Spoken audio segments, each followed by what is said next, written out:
नमस्कार मित्रांनो, जर तुमची रास वृश्चिक असेल तर आजचा हा व्हिडिओ तुमच्या आयुष्याला एक नवीन कलाटणी देणारा ठरणार आहे. होय, तुम्ही अगदी बरोबर ऐकलत.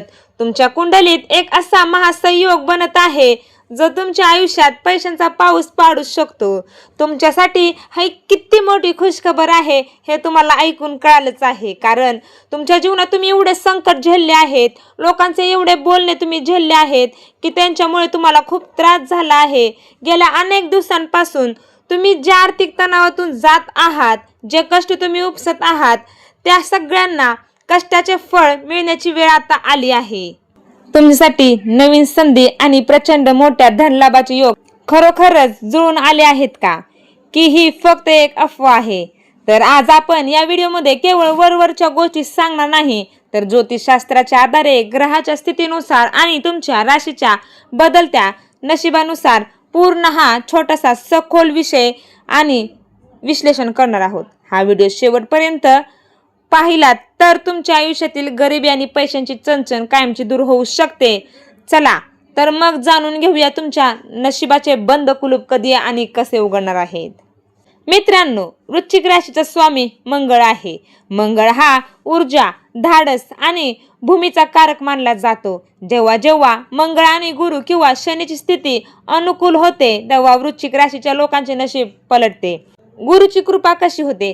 सध्या तुमच्या कुंडलीत भाग्याचा आणि धनाचा कारक असलेला गुरुग्रह अत्यंत शुभ स्थितीत प्रवेश करत आहे.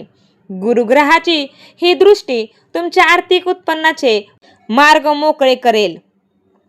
आणि शनीची चाल, शनिदेवाची दया किंवा 7.5 संपल्यानंतर मिळणारे फळ आता तुम्हाला मिळणार आहे.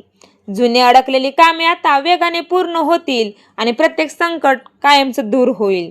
राहू केतूचा प्रभाव, हा राहू तुम्हाला अचानक धन लाभ करून देण्याच्या स्थितीत आहे. लॉटरी, शेअर्स किंवा वडिलोपार्जित संपत्तीतून मोठा फायदा होऊ शकतो. तुमची नवीन संधी, करिअर मधली प्रगती काय आहे? आता बोलूया त्या नवीन संधीबद्दल ज्याची तुम्ही अनेक वर्षापासून वाट पाहत आहात. नोकरी करणाऱ्यासाठी जर तुम्ही नोकरी बदलण्याचा विचार करत असाल तर मोठ्या पगाराची आणि मानाची नोकरी चालू येईल. परदेशात जाऊन काम करण्याची इच्छा असलेल्या वृश्चिक राशीच्या लोकांचे स्वप्न आता पूर्ण होणार आहेत.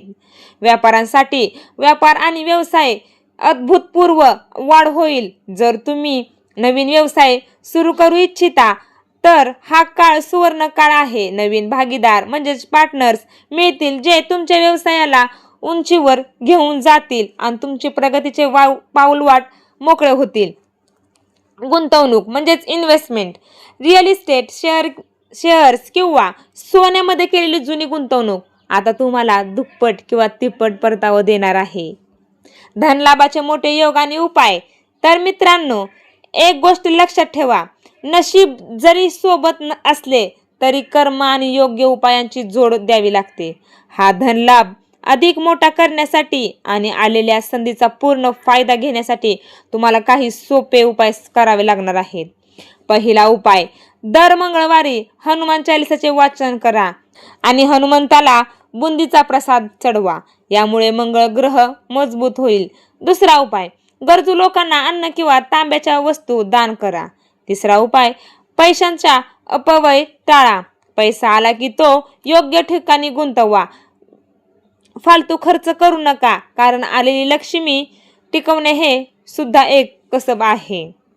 तर वृश्चिक राशीच्या माझ्या भावांनो आणि बहिणींनो, हे नक्कीच खरे आहे की तुमच्यासाठी धनलाभाचे प्रचंड मोठे योग बनत आहेत. पण लक्षात ठेवा, देव नशीब देतो पण मेहनत आपल्यालाच करावी लागते. घरात बसून राहून धनलाभ होणार नाही, तर मिळालेल्या संधीवर वाघासारखी झडप घालावी लागणार आहे.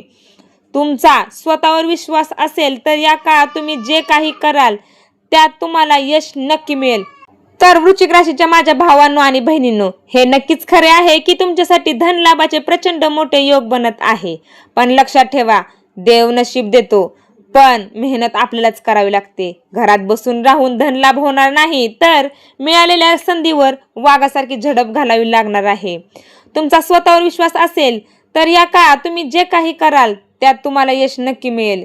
जुने दिवस विसरा आणि एका नव्यानं ऊर्जेने कामाला लागा. तुम्हाला ही माहिती कशी वाटली तुमची रास वृश्चिक आहे का आणि तुम्हाला सध्या कोणत्या अडचणी येत आहेत हे मला खाली कमेंटमध्ये नक्की करून सांगा. जर हा व्हिडिओ आवडला असेल तर आत्ताच लाईक करा, तुमच्या वृश्चिक राशीच्या मित्रांसोबत शेअर करा आणि आपल्या चॅनेलला सबस्क्राईब करायला विसरू नका. जय हनुमान. जाता जाता कमेंट बॉक्समध्ये श्री स्वामी समर्थ नक्की कमेंट करून जावा.